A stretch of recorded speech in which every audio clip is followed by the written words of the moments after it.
start the meeting at 6:35.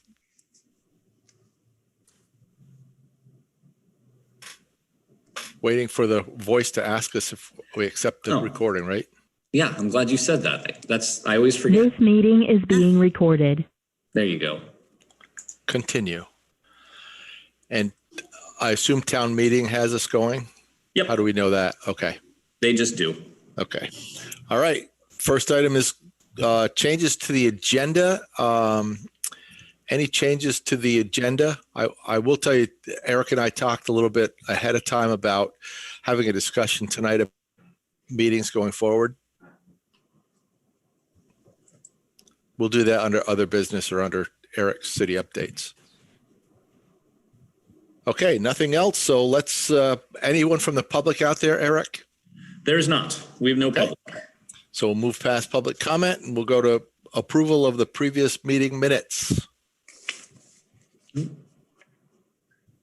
I'll make the motion to approve them. Okay. I'll second that. Okay. Thank you. Are there any corrections, edits, comments to the minutes? Hearing none, all those in favor of the minutes, please, or the motion, please say aye or raise your hand. Aye. Aye. Anyone opposed? Anyone wish to abstain? Okay.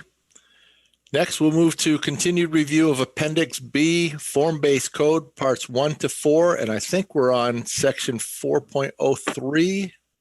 Eric? We are, yes. We're at section 403. And as I was telling Mike, as everybody was starting to log on, I don't expect this to be a long meeting tonight. I was looking through the edits that I'm proposing in this section, and there's not many. So it's possible that this could be a fairly quick meeting once we get through these last couple sections. But we have the full time if we want it. So that will leave plenty of time for Terry to give her farewell speech tonight. That's right, and our dance for her. and our dance for her. Right, the one that's been choreographed for the past. That's right. Right. Lower your expectations because none of that's happening. Terry. So I'm going to go ahead and share my screen here. Hopefully, this is a little more tricky since I only have one monitor running right now, but I will do my best to get everything in order. So we're picking up again with section 403. So this is where we start getting into the specific detail of each building form standard and really what's required and what needs to happen and the information that is really particular to each of the 4 building form standards. They're broken out per standard, but as we've talked previously with the information we've discussed in the rest of part 4, that applies to all of the standards. This is where we're looking at just specific information for each of the standards. So we start with the urban general.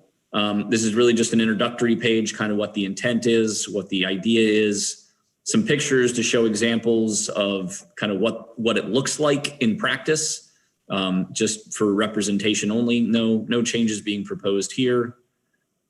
Oh boy.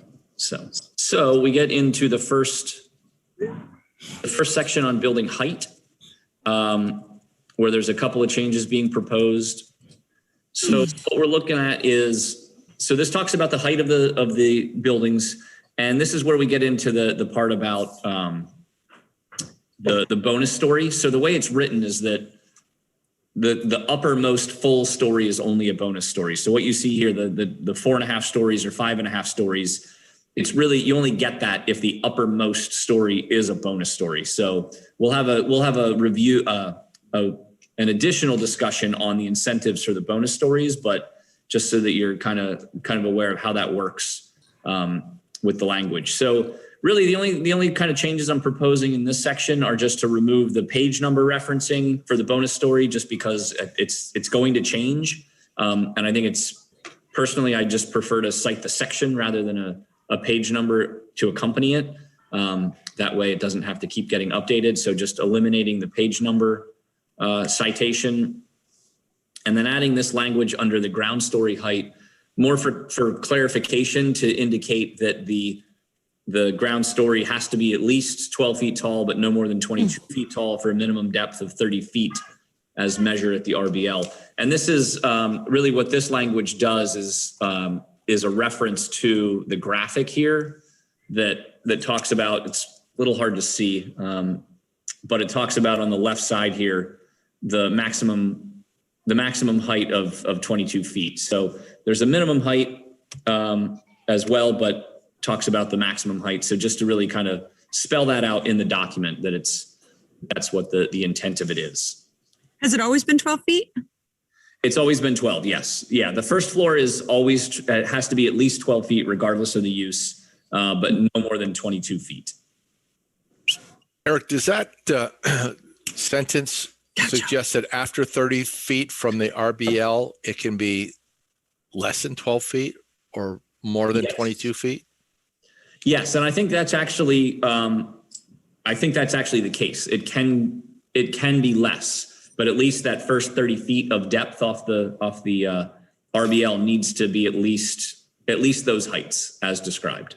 Is it? Excuse me. What's the reason for having that minimum depth in there? I think it's really to ensure that there's usable space in that ground story, regardless of what it is, if it's residential or a commercial use. I think it's the intent is that you're creating a space that's going to be usable so that there's not just like basically a closet that meets that requirement and then everything else behind it can be lower. Right. But if you took out that phrase for a minimum depth of 30 feet as measured, whatever, wouldn't that suggest the entire story needs to meet those requirements? Mm-hmm. It would, yeah. And I don't know if there's a reason that it's in there as opposed to being out of there. I don't know what that would change, but it would seem like if you're talking about the ground story height, why wouldn't the whole story have to meet the minimum or maximum? Well, I'm just thinking if there was something in the back and you wanted like a little shed off the back, maybe you wouldn't want that being 12 feet tall. I don't know. Well, you can see like the picture right above there that they have shown is like, yeah, it shows you like this sort of residential commerce, spot that's, taller than the back end residential part, which I guess could accommodate what we were talking about before. If they have like underground parking, that gives them like a little wiggle room in the back of the building to come up a little higher. Or there's weird grading on the site. Yeah. And the only thing I'm wondering is since we may be allowing developers to go 8 feet, put 8-foot setbacks, does the language have to be adjusted from 30 feet from the RBL? And then, because if they're set back 8 feet from the RBL, that's only 22 feet. That's a really good point. But they could they still could do the whole height all the way if they go past 30 feet, right? It's just but they wouldn't be required to with the way the language is right now because it's 30 feet from the RBL. Right. Yeah, so that's I see. From the building facade, maybe instead of the RBL. Yeah. I mean, I don't know why they wouldn't want to though. Because, developers are like, I don't really want to put commercial, I'm just going to design something. Right. It's not going to be used because I don't have where we can't make them use it as commercial space. Right, They'll just design it and then make it all residential. Right. Or parking behind it. Right. So it'll be a 12-foot deep space. Wait, no, 12 feet tall and 30 feet deep. Tall, and is there, I'm just trying to get this right. And is there a minimum on the depth of those 12 feet? 30 feet. 30 feet. Okay, so it has to be a 30-foot space. It has to be at least high. 30 feet deep. Yes. Okay, got it. So just to be clear with this, the graphic it's a little confusing. Yeah. And it's actually taken me a while to figure this out. So what this is showing is that the first floor height has to be at least 12 feet, regardless of what your use is going to be. But the way that this is drawn is if you're looking at the building straight on, so that if you're doing a commercial space, you can only be 18 inches above the sidewalk. But if you're doing a residential space, you have to be at least 3 feet up for that floor.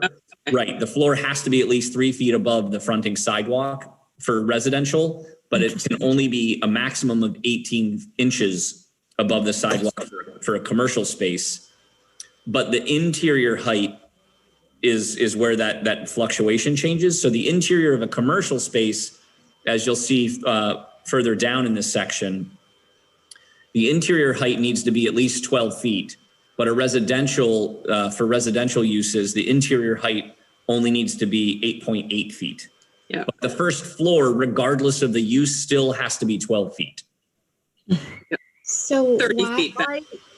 why does the residential have to be 3 feet above the sidewalk minimally?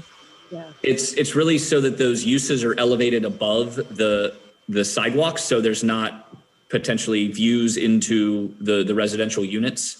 It's more for privacy and kind of to separate them a little bit from the street space. How do you deal with ADA on that? There's been a lot of very creative options. You either enter through the rear of the building or a side entrance from the building. For the residential pieces, I think that's why you're allowed to have it up, because I don't know if it's the only entrance, obviously it would need to be ADA for a residential use, but the commercial uses will all be ADA accessible because they're so close to the sidewalk. We've seen some projects where they do some ramping inside to where it's basically the residential uses are still at grade or at the 3 feet up, but they enter flush. Do it all internally, behind the facade line. So, Okay, so since the picture doesn't show what I thought it does, maybe back to Mike's point, if we remove the minimum depth of 30 feet, do we gain a first story of 12 to 22 feet across the entire story? Is there enough reason to keep the 30 feet min? I mean, it's a good question. I guess I don't really see a lot of situations where somebody that's building a structure is going to not build it at the same height the whole way through just because for ease of construction. So unless for some reason they want to, I don't know why they would want to step it down in the back after that 30 feet. Like, for example, if the building's only going to be 40 feet deep or 50 feet deep, I don't step up actually, right? Well, they could do that as well. That wouldn't be an issue if they stepped up. It would just be stepping down. Okay, so they would dig a basement under half of that air. I mean, they dig lower into the ground. I don't understand, Eric. Well, so basically, it would just be so you'd have your 12-foot high ceiling first floor for 30 feet, and then you would basically just drop down, say 4 feet, so it's an 8-foot height or a 9-foot height behind that 30-foot section.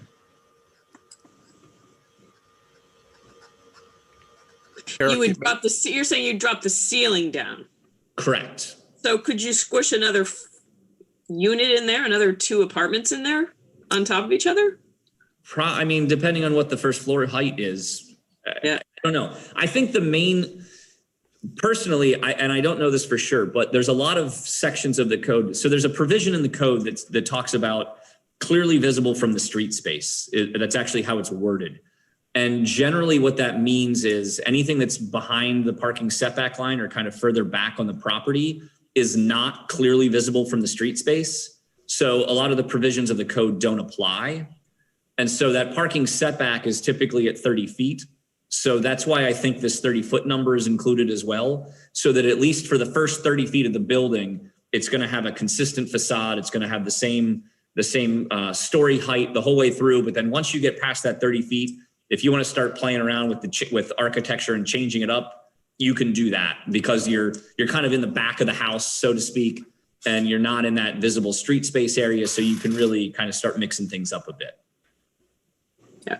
So then I think it makes sense to just change RBL to building facade and leave it as is. Yeah. And keep the 30-foot. Mm-hmm. Yeah. I agree. Yep. Okay. I think that makes sense as well. Okay. Let me ask that 3-foot minimum for residential? Yep. Is that at the street frontage or is that anywhere on the building? It's off the average fronting sidewalk elevation. So if in the case we were just looking at if you had a commercial up front and a residential unit behind it, for whatever reason, that unit still has to be 3 feet above the average height of the sidewalk? It depends. If it's 30 feet back, then no, it wouldn't. If it's in that back 30 feet of that first floor, it wouldn't need to be. No. So in B, it says it's just the ground story facade, which would allow that to be different in the back. Correct. Yeah. So I guess we're going to get to number 2 and talk about the 3 feet above average grade. Yep.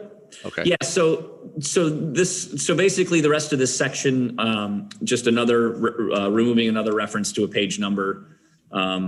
Again, same reasons as before, and then just adding some language here more for clarity of, to make sure that the finished floor elevation is across the entire facade, the entire complete facade, so that each complete and discrete facade has its own composition to make sure they all meet the standards. And then again, just to clarify a few other parts and pieces to make sure that it's spelled out a bit. So it's broken out into the commercial, or I guess the non-residential pieces, and then the residential parts under number 2. Not proposing any changes there other than just changing it from residential units to residential uses. So I understand what you were talking about, why the 3 feet above average fronting sidewalk elevation is in there. I guess I'm wondering why it's consistent with what we talked about last week in terms of, having a minimum height or something I know we have it in the alleyways or between buildings. Oh, for the windows. Yeah, for the windows. I don't know why, if they want to put a residential unit that's a foot or 2 feet above sidewalk grade and have windows, people put curtains up, right, for privacy. I'm not going to belabor this. I just kind of throw it out there.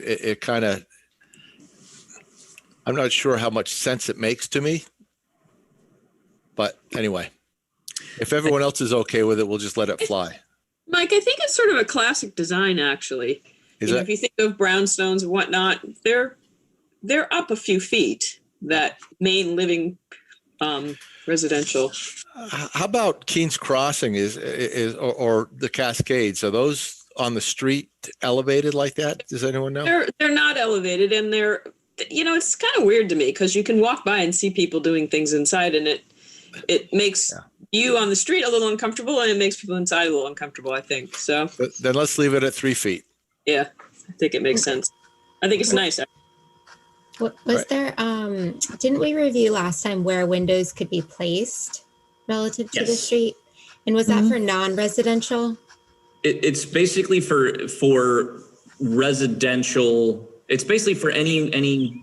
Well, let me look at the language. I think it was for any windows, but it's really focused on the sides of the buildings. Or actually, Mike and I had a conversation about this earlier today. It's where windows are, where the view from the window is to an adjacent property is the way it's written, basically. So that there needs to be any window that has a view of an adjacent property needs to be located has certain parameters for where it can be located, and that's within a certain distance. Correct. Okay. Within a certain distance as well. Yep. Yeah. Okay. Thanks for the reminder. So the other part of this section of ground story height, I was reading through it earlier, and I noticed there's some duplication of language in these sections. So I might try to clean it up a bit and consolidate it, but keeping everything consistent with what we've just talked about, but just to make it maybe a little more clear. So then the rest of this section, not proposing any changes other than just to highlight that the neighborhood manners is a defined word, so changing it to small caps. So the next part is then. I actually have a question about this street wall. Sure. Is that that's just optional, right? Like, because if we're now going to allow more of a setback in certain parts, that's not a requirement to have a street wall. So the street wall is, so we'll actually talk about that in the next section. Okay. Yeah, hold that thought for right now. Okay. Street walls are not required unless, is I guess what I'll say. Abby, who's our friend that's joining us? This is Atticus. Hi, Atticus. You wave hi. He's just going to bed. Came in to say goodnight. Hi, Atticus. Okay, so the next section here is on the elements. Really, the only thing I'm adding in here is under the fenestration, under number 2, is just to clarify that so each building form standard has a specific parameter for the windows, the glazing, the fenestration on each building. In the urban general, because you have the option of doing the first floor as commercial or residential, I wanted it to be clear that if you're going the commercial route, then you need to follow the fenestration requirements of the shop front, which is basically for any commercial use.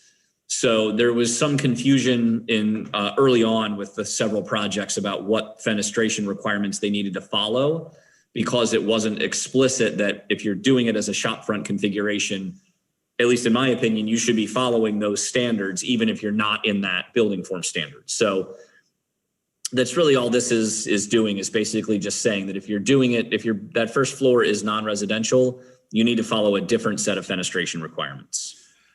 So, Erica, I'm sorry, because we've got shop front, we've got storefront, and it's probably defined, but I don't off the top of my head.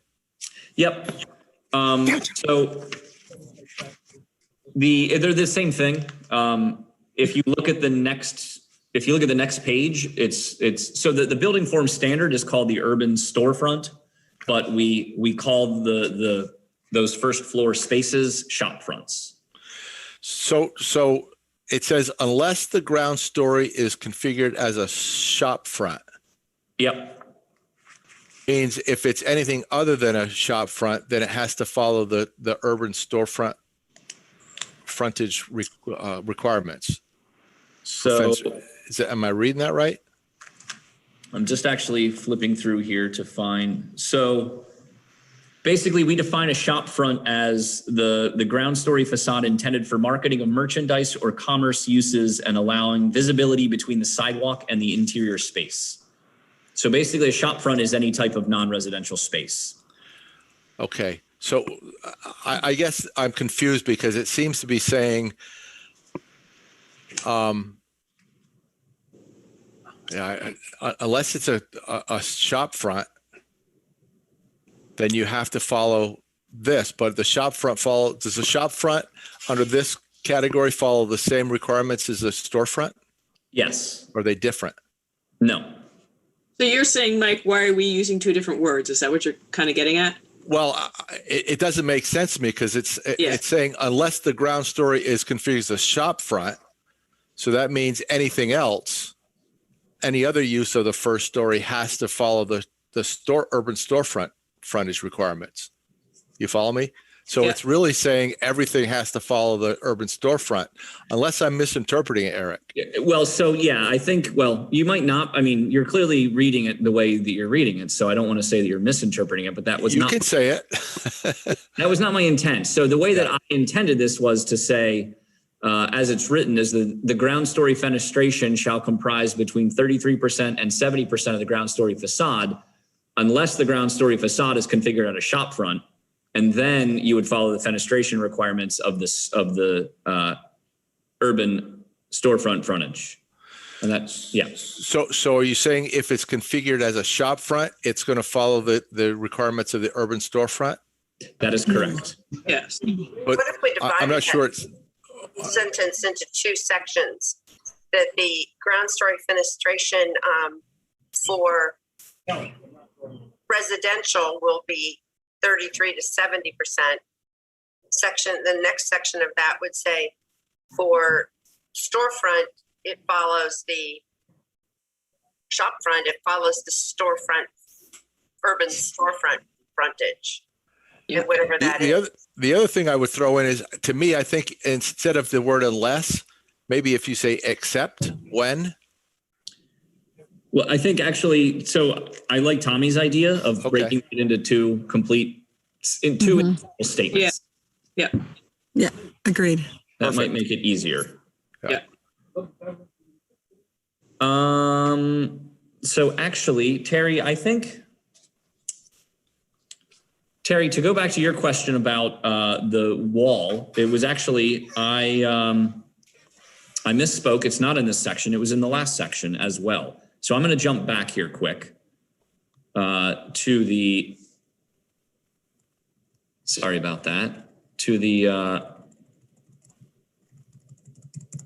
siding section. So under facade, so we require, each building form standard requires a certain amount of the facade to be built to the required building line. In this case, 75% of the building needs to be on the building line. Any amount below that, they need to put in a wall to make up the rest of the percentage. Oh, but So if a building is proposed that will only fill 70%, then that last 5% needs to be a building wall. oh, so if it's the entire, you're talking about a building being there, and if there's not a building, then it has to be a wall. Correct. Is that right? So we're not talking about the building. We're allowing like more of a setback now. So we're not talking about having more of a setback and then requiring a wall because of that. No. Okay. Nope. And does that wall have a certain height that it has to be? It does. Yep. They all. So in this case, it would need to be at least 5 feet, but not more than 12 feet tall. Tall? Tall. Yep. So you'd have a That's 12 a bummer, because that could be a cool landscape element of like seat wall or something that people could use. Well, that's not to say they can't incorporate that. But is this cheaper? Meaning, are we going to end up with these long 12-foot walls potentially on the side? Is that what you're saying too, Amy? No builder's gonna. Well, no, I agree, because 25% of whatever is on that RBL could just be a blank wall instead of like activating it. Yeah. So Eric, if the building takes up 75% of the frontage, you don't need to put up a wall. You don't need anything. Correct. Right. Okay. I see. Yeah. So it's only that part. So of the frontage, you need to occupy 75% of it with something. With a facade or a wall. Exactly. So if that's your project, if your structure takes up the whole 75% or more, then you're fine. You don't have to do anything else. And there's no way that wall could be solid all the way and like have parking behind it or something. Yeah, that's correct. The wall actually, so there is another section that talks about street walls specifically. And I believe it says that any wall that's over 4 feet tall needs to meet the fenestration requirements of the building form standard where it's located. Okay. Eric, while we're on this page, I know you said you don't like to have the page numbers in, but can we reference like a section? So under see also urban storefront frontage, like in J11, like if you scroll up just a little bit, you have the see also 402 general provision F bonus story. Like at least it directs them somewhere. Oh, yes. Could that say like J11 or whatever section urban store frontage is in? Yes, absolutely. Okay. Yep. Sorry, I meant to. There. Yeah. Yes, I will include the section reference for that. And then can you give me a quick reminder what fenestration is? It's basically just the openings in the building wall. So windows, doors, things of that nature comprise fenestration. Okay. The other part, and I meant to talk about this as well, for the siting requirement. So we show this diagram, which can be a little confusing. So I don't know if it makes sense to try to describe what this diagram is showing and include some text to go with it, or if that's worth getting into that level of detail. I'm not really sure. I mean, I think the other building form standards are a little easier to understand, but this one always kind of has thrown me a bit, but just wanted to get an opinion on that from folks. It wouldn't really hurt to have the text, right? And it may make it easier for folks to understand it. Yeah, I mean, it basically says here under buildable area number 1 that, you know, the buildable area is delineated in the diagram above. So, because someone didn't want to write it out in text. It's quite possible. So, all right, I'll look at adding some language as well to hopefully better explain that.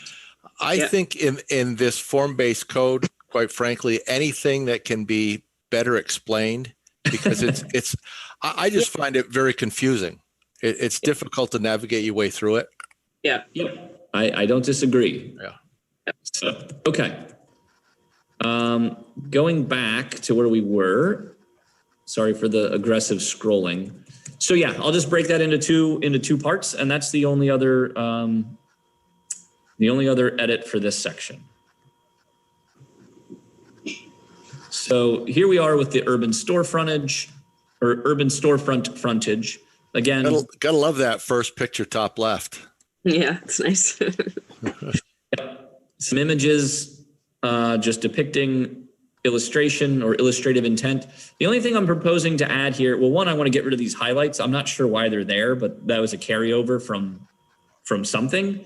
So I'm going to get rid of the highlights, but just adding in this language about ensuring that the clear height is across the entire ground story facade, not just the part that's being, really to clarify that this isn't just for the portion of the building that's going to be configured as a storefront or a shop front, and that's going to apply to that whole first floor.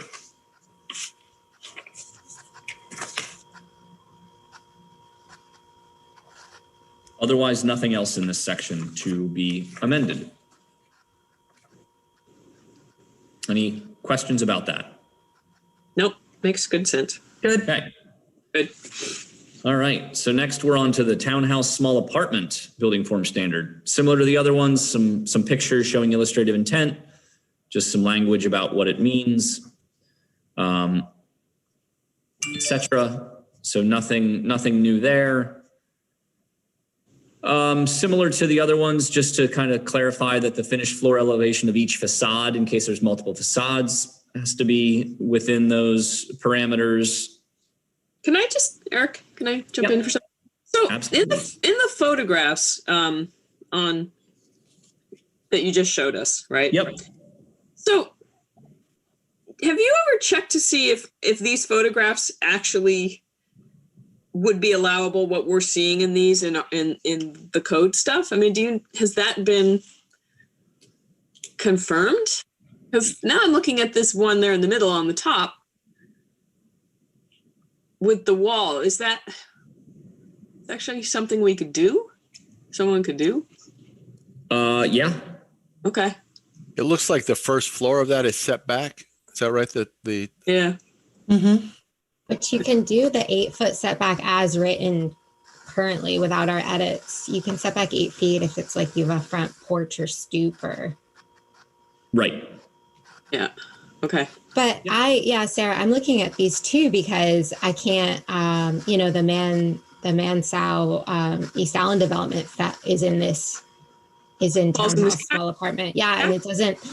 I can't square why it doesn't look like this. Anything that's kind of hard too. It's like, what are we shooting for? You know, I mean. So yeah, there might be some language we need to look at so that the results are closer to what these pictures are showing.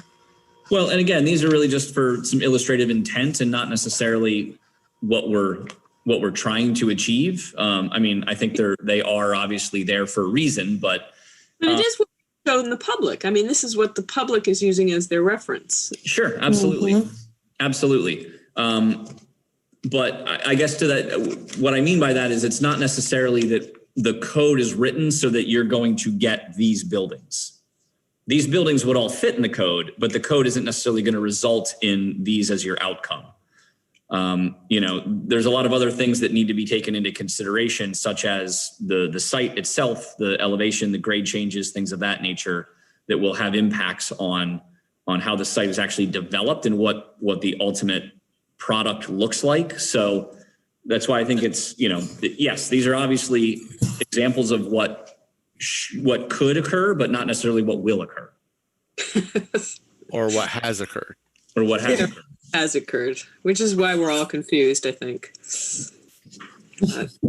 I guess I would say that was a tricky project all around. So the Manso project.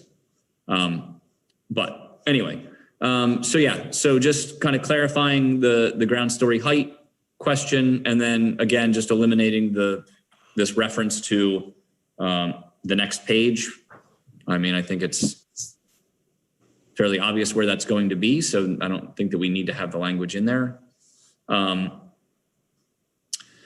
other thing, this is a bit of language that I struggled with a little bit, is so for each building, each structure, there needs to be a gap, or at least the way it's written, a gap of at least 15 feet between buildings. But it's not clear as to what that means. Whether that's just some level of separation, or if it's a complete opening to the sky, or what that actually is. So I think the intent is to make that a complete separation so that the buildings are smaller overall. But I don't think the code was written that way to really result in that. So what I'm proposing is to change it from a gap of 15 feet to a complete separation of at least 15 feet.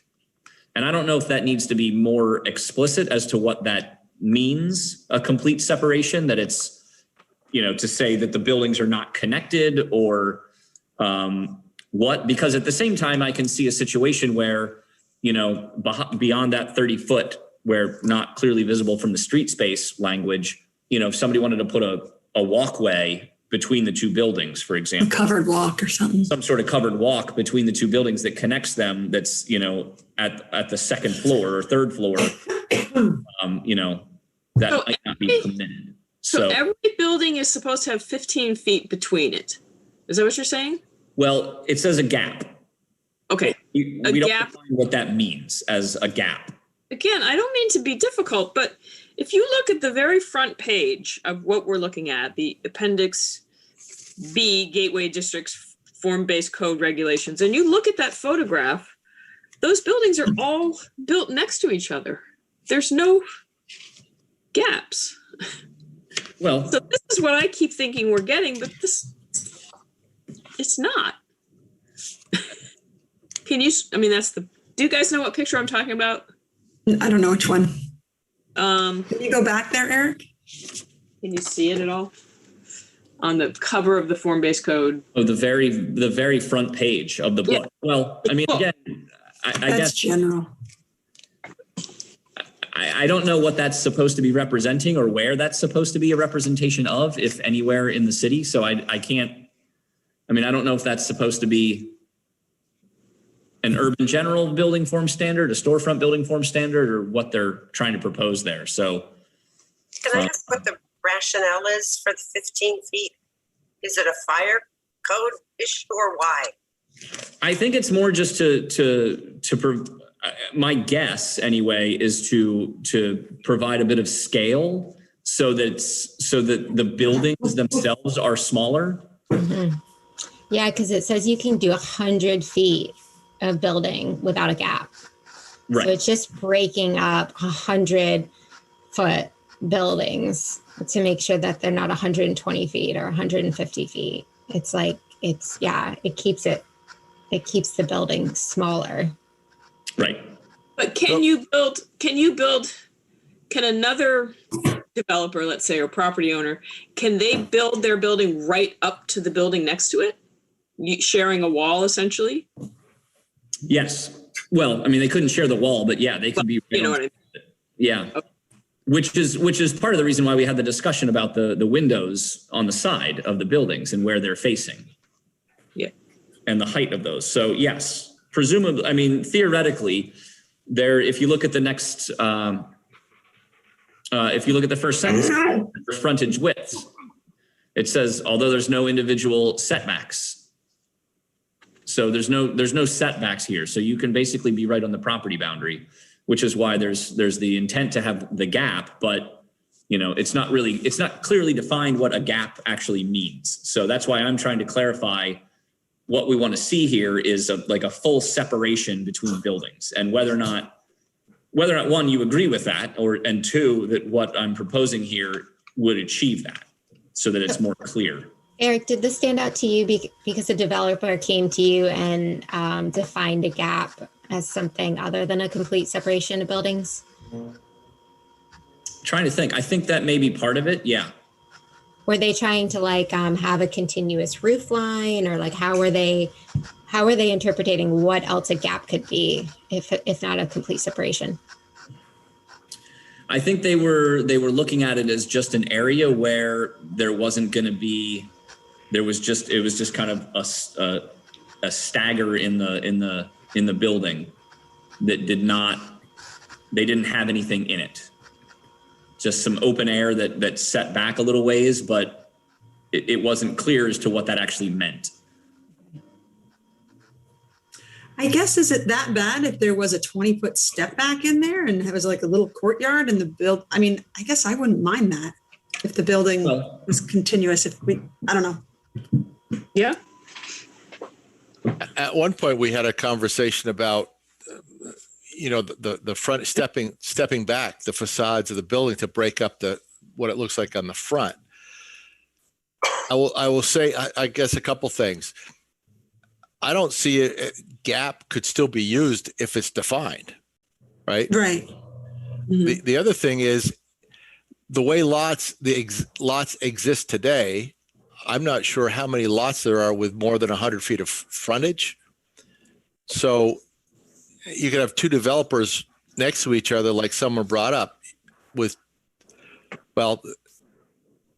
two buildings that have no separation essentially. And so you have 200 feet of basically continuous facade. So I don't know how you get around. I mean, if the intent is 100 feet is the maximum width of a single facade, I'll say building, but I don't know, maybe there has to be, you know, at 100 feet, there has to be a separation of 5 feet, 10 feet, whatever that number is. Well, right now it's 15 feet. Yeah. The other thing What I'm saying though is if you got two adjacent properties, there is no 15 feet. That's correct. You know what I'm saying? But there's the two developers are going to be building. They're not going to like build buildings that look exactly alike. And if one gets tore down, the other ones can still stand, right? Like all of like incremental planning is like the smaller the buildings, the more adaptable it is over time. These mega blocks, like the half of the circle is like we're stuck with that forever, like pretty much. So having these smaller discrete buildings help us like turn over time or adjust in a much easier way than having a 200-foot building with a little gap, like a little setback gap in the middle of it. Okay. Because I actually, when I read gap, I thought, oh, it's 15 feet wide. I'm thinking, oh, it goes all the way through to the back. It's a driveway. Oh, That's what I was. Yeah, it could be. I think with the 15 feet, it could be an access road to the building. Yeah, I just think there's something that has to be better defined and stated here as to what the intent is, because if you allow 100%, well, let me ask you, if you allow 100% frontage coverage on a lot, and again you get two adjacent lots, and both developers, it could be one developer, it could be two, want to put 200-foot wide buildings there for whatever reason, then there's no gap. There could be no gap. Yeah, but there's still two distinct exterior walls. There may or may not be. They might match. And it's just like in that case, we maybe should be talking about, and I think we have talked about in the past, breaking up that 100-foot facade. So there are some different, aesthetically, it looks like more than just one solid facade. Mhm. There's someplace, Eric? Well, I mean, we have that in the language we talked about earlier on the step backs, the allowing the additional relief from the required building line. In this building form standard as well, we do allow for buildings to be set back if they're opting to put a porch in with the structure as well. So that's on the next page of the text. Right, but we've had conversations about we don't want a big long, facade that's not broken up somehow. You want to break them up, and I thought we had it like at 60 feet or some maximum width that a single facade could be. Oh, I'm sorry. Yes, each facade for the maximum width of any one facade is 75 feet. Okay. 60 feet if it's in a storefront. If it's in the storefront building form standard, 75 feet in the others. Right. So at least we've got that where you're not going to have 100-foot wide single looking facade. There's going to be some break in that facade. That's the intent. Yes. Yeah. When you say intent, do you mean that's what we're getting, or that's what we hope to get? I mean, or just phrase of there is a provision in that language that if actually I might be thinking about something different. So yes, that is the intent of the code. That is what we should get as well. Yeah. I'm thinking about something different. Okay. With the doorway spacing on the facades. To that point, should we make sure that the language is precise, that this is what we're going to get? If it's not already. In this section, or are you talking all the way through? In other words, rather than our intent is to get this, and we should get this, this is what will happen.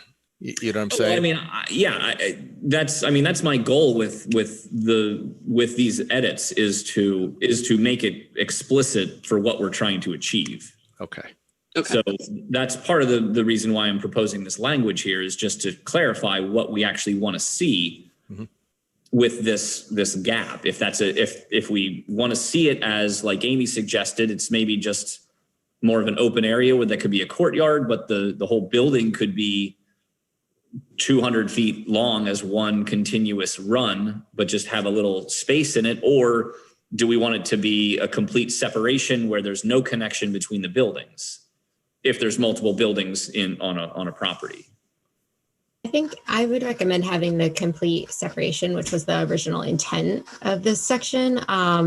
But to your point about having like a passage between the two, maybe that could just be additional language, like the next sentence. So you have a complete separation of at least 15 feet is required between buildings.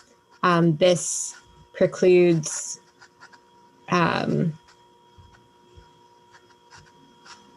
covered access or something like that.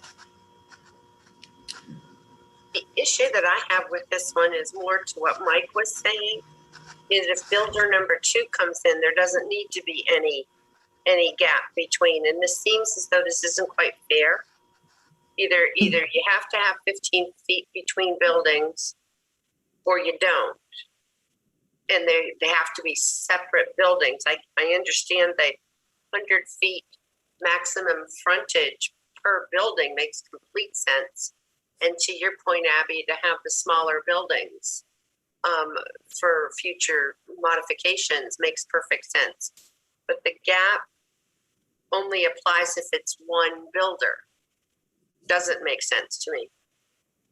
But how would you, I guess, I mean, if someone was able to build, if you were there first, you could build your building right up to the line, and then the other person would have to build 15 feet away from your building. So they would lose on being able to use all their property. Exactly. So if they can build up to the line, now you've got two separate buildings, but the gap between them is just whatever it takes to build the building. If you've got builder A and builder B, as compared to if you've got builder A trying to do two of these, they have to have a 15-foot gap. Or when they build them also, just back to that whole idea about having the 15 feet and one builder build their building and then the next builder wants to go in and put up another building.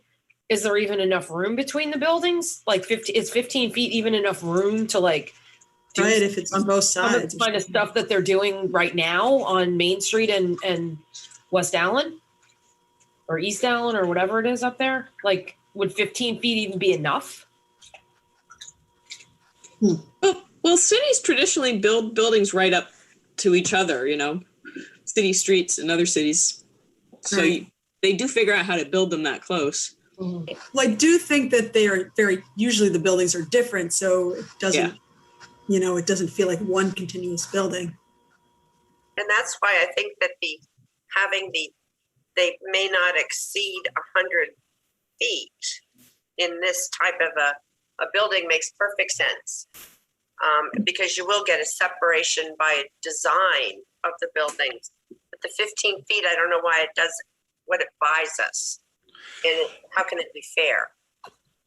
How about can we have language, if we want to limit the width of a building facade, if we could say for every 100 feet of building facade, there has to be a walkthrough or something like that. Maybe it's 10 feet.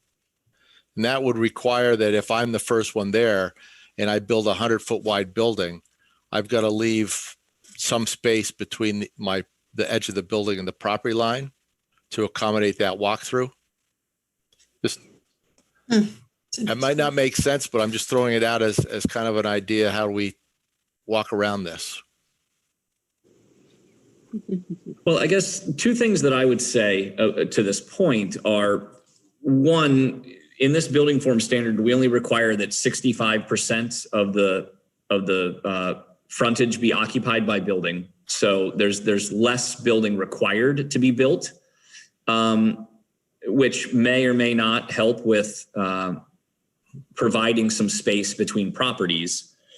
The other thing I would say is that the building codes will have some impact on either one, how close the buildings can be, or two, what the buildings can be constructed out of. So if they're it wouldn't necessarily prohibit them from building right on top of each other, but if they do, the buildings need to have a significant fire rating on that wall, which could be cost prohibitive to the point where the builder might just say, all right, I'll just move the building. Not to say that that's going to happen in every case, but it is something that, potentially can happen. So, so Eric, did you say that there's a minimum, they have to build a minimum of 65% of the frontage? That's correct. Yeah. So maybe could there be a maximum of like 90% or 95%? And that ensures that there'll be some gap. That would work. But it doesn't mean, they could hug that property line and just have a gap on the other side. And we don't want them necessarily to have a gap. If it's a small property, we don't want like 15 feet gaps every 20 feet. Yeah. So it's like really, it's more about breaking up masses than just having gaps between every building. But no builder's going to do that. No builder's going to waste, buildable 15 feet. Yeah. Just for the sake of having that space. Unless we dictate it. Right. Yeah. That's why I threw out the 90 or 95% as a maximum. That that ensures there's some from one side or the other. I guess the other thing to keep in mind here too is where this building form standard even applies. And so it's basically the north side of East Allen Street from Hood's Crossing to Dion Street. It's just on that north side of the street. And then there's a little pocket of it for about 3 lots on Mounts Bay Avenue. And then at the top end of Weaver Street, where the form-based code applies as well. And my guess, just by looking at the map here, is that most of those properties are not more than 100 feet wide. Okay. Well, then it doesn't really matter. Right. Yeah. Right. Yeah. So maybe. I mean, it doesn't preclude a developer from buying and combining properties. That's correct. It does not do that. But for what is out there and what's available in this building form standard is pretty limited anyway. So I don't know if this is going to be an issue. Not to say that it couldn't happen. You know, everything is possible, but. So that's a good point, Eric, about how much of the city is governed by this. To me, then a complete separation, just leave it and see what happens.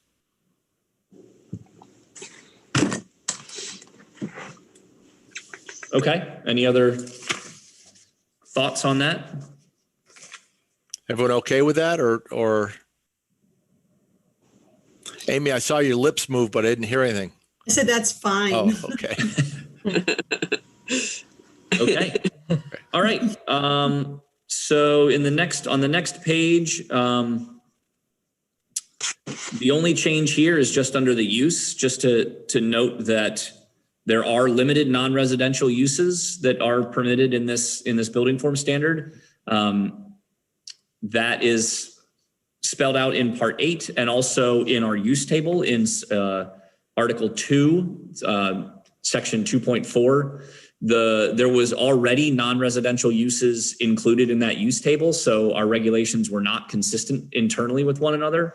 So this is really just to clarify that it's not saying what those uses are. You actually have to look at the use table to identify what those non-residential uses are, which we talked about previously. So this is really just to clarify that section of the regulations.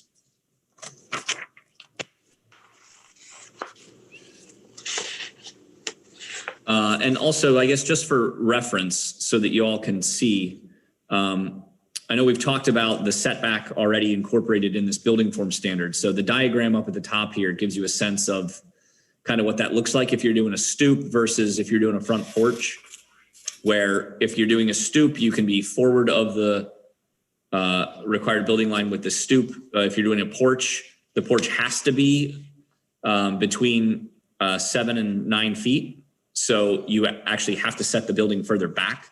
So just as a point of reference there, no changes being proposed, just a referential item. So you're saying the stoop can come in front of the RBL? Mm-hmm. It can, yes. And that's primarily because in this building form standard, the RBL is already set back 5 feet generally from the property boundary. So there's still room in front of the RBL that's still on the property where that stoop can be built. Okay. Okay, so the next building form standard is the detached frontage. Again, this is really the area out on Mallets Bay Avenue, kind of out past Union Street, primarily is where this is located. Again, just some referential pictures for what we're looking at.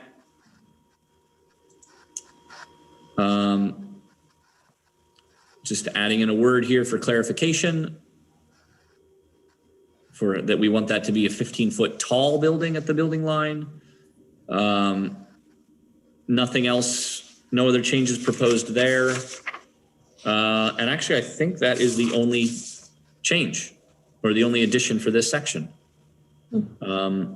Everything else I think is pretty straightforward. Yeah, so that's the only change that's being proposed in that section. And that concludes part 4. Nice. Great. Any questions, comments, or anything on part 4 that we've covered?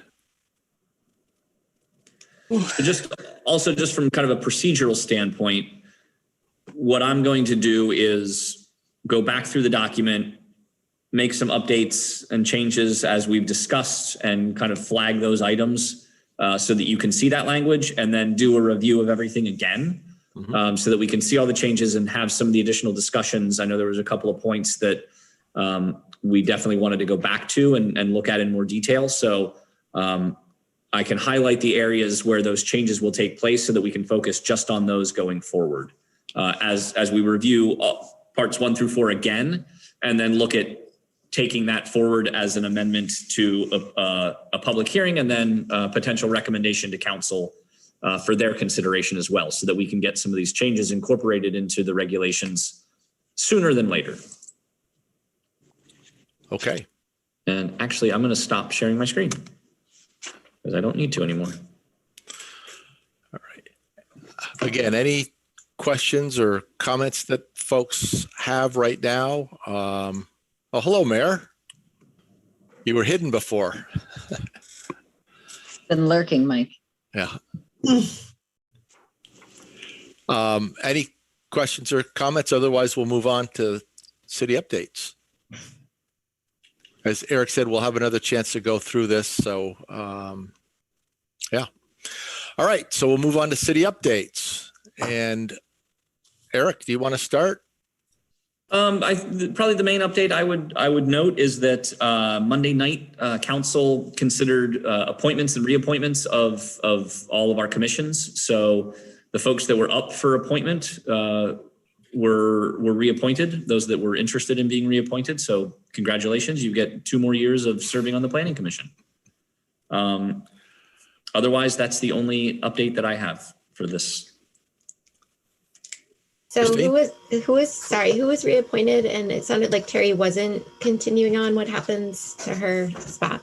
Yeah, so we're gonna we'll be recruiting. So the reappointments were Joe, Mike, Tommy were all reappointed because Terry stepped down or chose not to continue on. We have a vacancy on the commission. So Sarah, being the more senior of the alternates, was elevated to a non-alternate position. So Sarah is now a member of the Planning Commission. So senior in terms of continuous service. Correct. Sorry. Yeah. In duration of time on the Planning Commission in the current iteration. So Sarah's term has not changed. She'll still be up for reappointment next year, just the transition there. So we're going to be recruiting for a new member to fill that basically the vacant alternate spot as well. Do you have anyone in mind? I thought there was one guy who was really interested. I can't remember his name. He came to a couple of the meetings, I thought. I understand that there is one person right now, a gentleman, I don't know who it is. I don't know if Christine or Eric want to elaborate on that. We have one applicant that is, I think he graduated from Winooski High School last year. But he has interest in planning and housing. And so we'll see where that goes. And is the equity director going to be involved in getting the word out to all different populations? Yeah, there has been the posting, I guess, has been sent to several organizations to try to spread the word. Yes.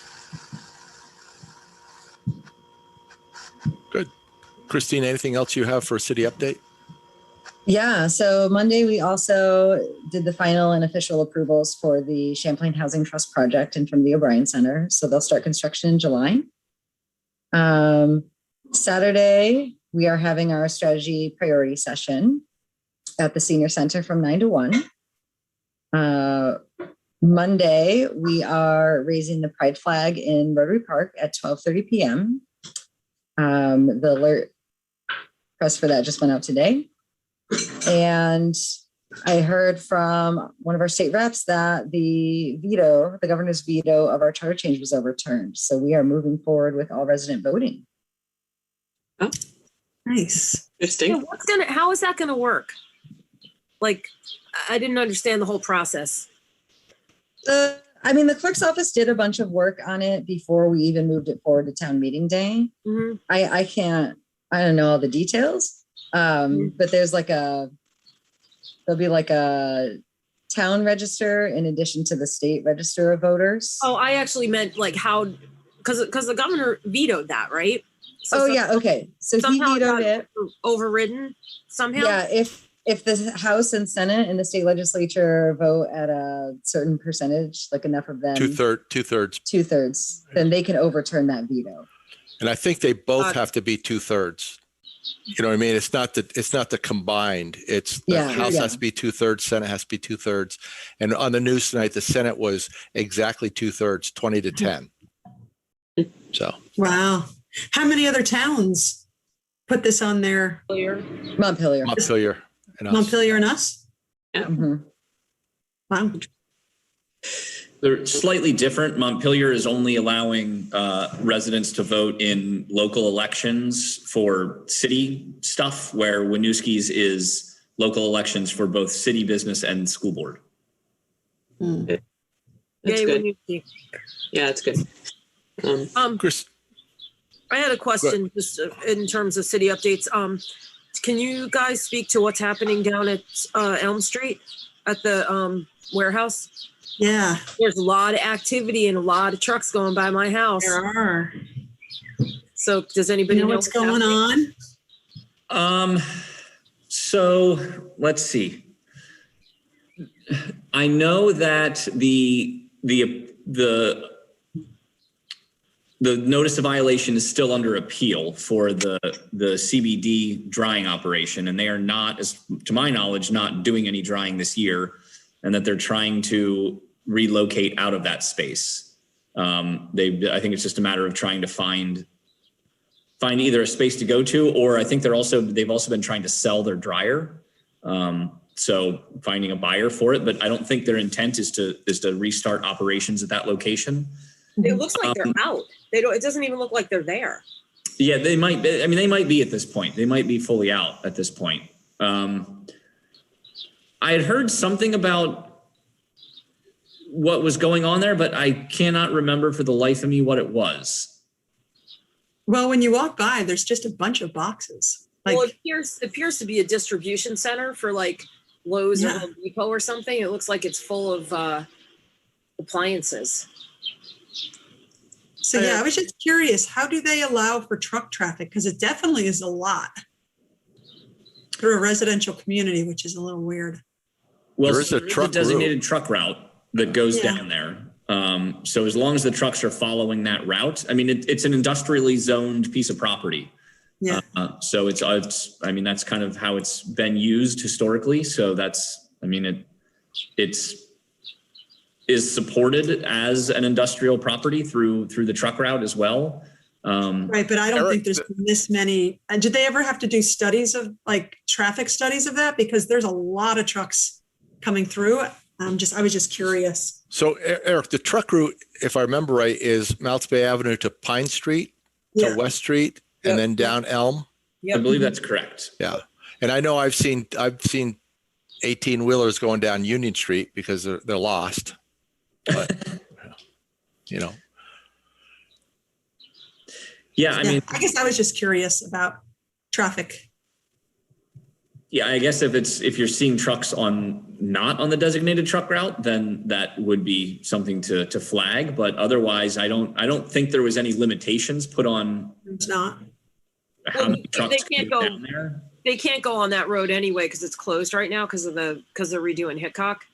So even if they wanted to come down that way and violate the rule, they can't right now. Right. Right. No, I guess I was just curious if there's a certain traffic load that even industrial areas are allowed to have. I would think there would still be certain thresholds. There's no limitations that I'm aware of for those types of operations, unless one's required based on the use. Yeah. But other than that, I'm not aware of any. Okay. And it may be grandfathered because it's been industrial forever. I mean, it was, we Really? still call it the carpet factory. Oh, that's what it was? Yeah. There could be so many cool uses down there. Sorry.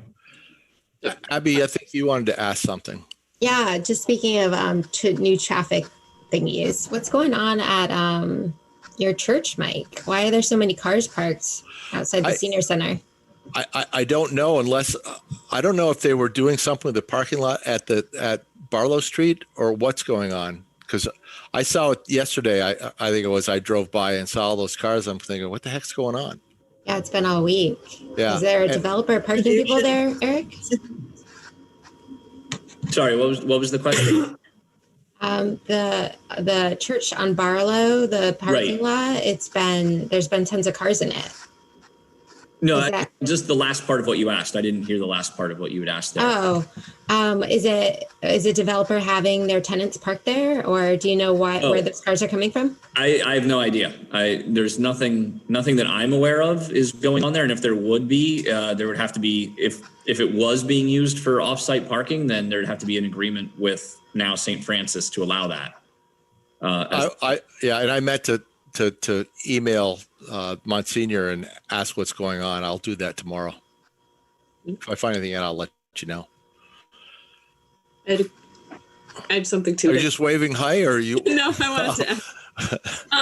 So this is sort of for the mayor, or well, everybody actually. So there's been a lot of talk that housing and the planning commission are going to be getting together to discuss changing certain things to make. When are we going to do that? I guess Jim was talking about that last time a little bit, and basically, that we were going to have to reduce parking, I guess, to get the kind of housing that the housing commission is wanting to get to. Is there any way to? So the goal is to have a joint meeting in July between the two commissions, and housing would bring forward their recommendations, and then you all could discuss together. Okay. Great. And we don't have a date for that yet. No. Christine, when do they typically meet? Do you know? They do fourth Monday. The fourth Monday. Okay. So would we move our meeting to a Monday, or are they coming to Thursday, or it's all TBD? I don't know. Eric and Heather should work that out. Yeah, right now it's TBD. Okay. I guess I'm here the fourth Monday. it seems like it's an important one, and we should, if we can get a little heads up, if something's going to be different, we probably should be aware of that, particularly in July, because people may be vacationing and whatnot. So, yeah, absolutely. Sarah, we will make sure that everybody has a clear notification of when that is. And we'll probably actually throw out some dates so that folks can weigh in first before we set an actual date for that. Okay. I will not be here the fourth Monday. Okay. Good to know. I wanted to talk about our July meeting anyway under other business, so we can get into that a little bit. I did want to ask the mayor. I'm sorry. Go ahead, Terry. You had something. I just had another question for the mayor also, just in terms of striping. I know I had asked a while back. I think it was around the time that they started putting up the signs for the meters down by what is that? Center Street, I guess. The Peking area. Yeah, by the Peking Duck House. So I'm just curious when they're going to do the striping, because the bike lane, the one bike lane that we have in the whole city, you can't even tell that it's a bike lane, and that's my route, and people are driving in it. So I'm just curious when that's going to happen, and all the other striping with the parking spaces and all that. I thought you had said May.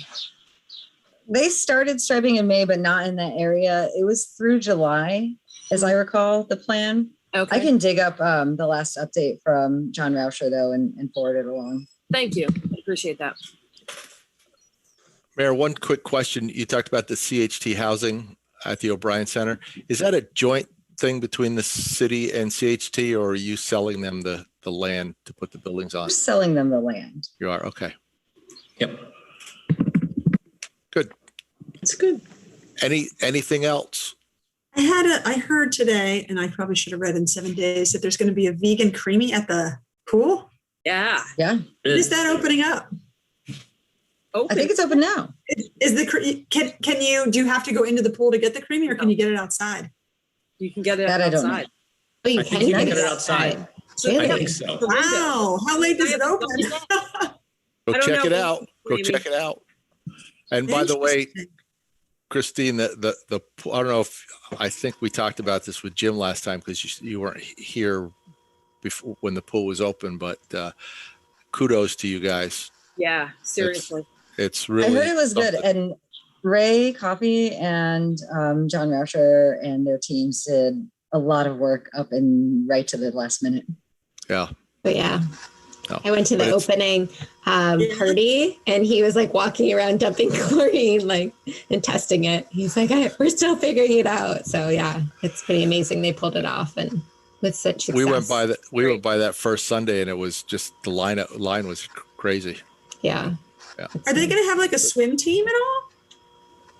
They have swim lessons, but yeah, there used to be a Winooski swim team. So I hope that comes That'd back. be so cool. I- They I'm still sure it exist will. and they're using the facility. Nice. Oh, that's great. Okay, let's move on to other business. And let's start with July. Do we want to limit our meeting to just one joint meeting with the Housing Commission? Not to sway, I'm doing that because Amy's sitting there going like this. And Amy's right in the middle of my screen. That's funny. I mean, we talked about, I'm sorry, Tommy.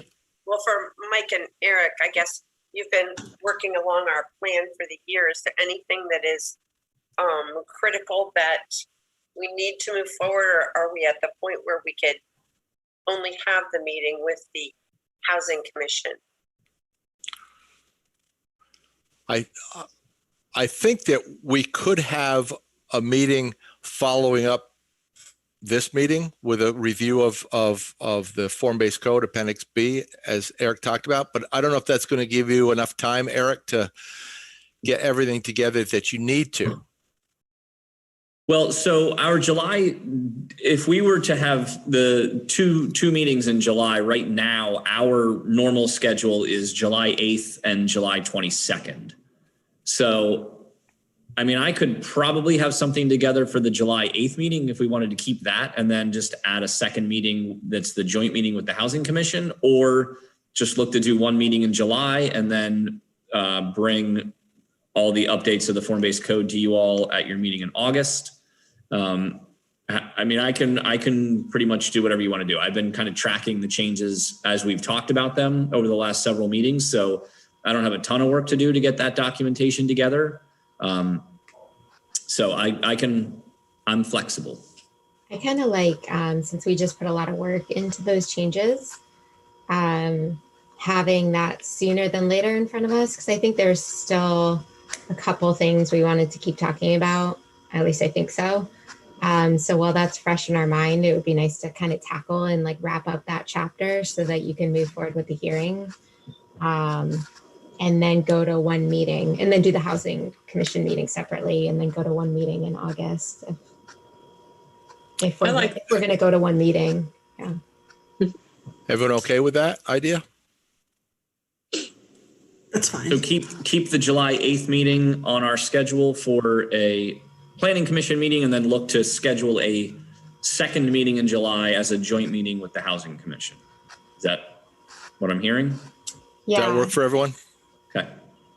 And the July 8th specifically to wrap up all of this work that we've done. Yeah. Or try to. Or try to wrap it up. Yeah. Depends on our mood. I'll keep my mouth shut because we're over the under that we talked We're way about. over the under, Mike. I said to Eric, he said it could be a short meeting. I said, what's the over under? Half an hour? He said, no, probably an hour. But anyway, remember we started 5 minutes late. So, yeah, we're doing that's good. true. This is like the earliest we've ever wrapped up. So on other business, so Terry, it's your last meeting. I just want to say thank you for everything you've contributed and done for this commission. Yeah.